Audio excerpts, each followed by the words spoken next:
Hamster কি অবস্থা? গুতা বাহানো হেমেস্টার কইয়ে ফসাইও না, বুঝো নাই ক্যা?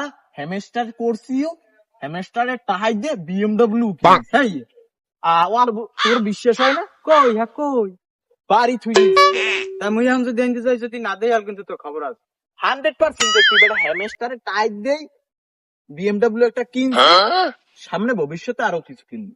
তা মুই যামু যাই দেখমু তুই যাবি দেখকে যা। বুঝিস কলু আর বেটা যাইয়ে দেখকে যা। তাই হিন্দে হিন্দে যাওয়া যাবে না হুনা ছিল যা হা। তাই বুঝিস কলু হ্যালো, এ তোর সাফা বাসটা তোর কই বিএমডব্লিউ কমবে আমি তোকে বাড়ির দৌড় যাই তুই দেখ ওই মারদারে যাইয়ে দেখ বিএমডব্লিউ টা ওই ওর কোনায় দেখ খাড়া করিয়ে তুই ওর স্যার কোন আয় হ্যাঁ তাই লাইনে থাকবি এবার এটা দি সাথী তাই ওটা বিএমডব্লিউ তো লেখা দাও না বিএমডব্লিউ কিনছি তো হ্যামস্টারের ঠাই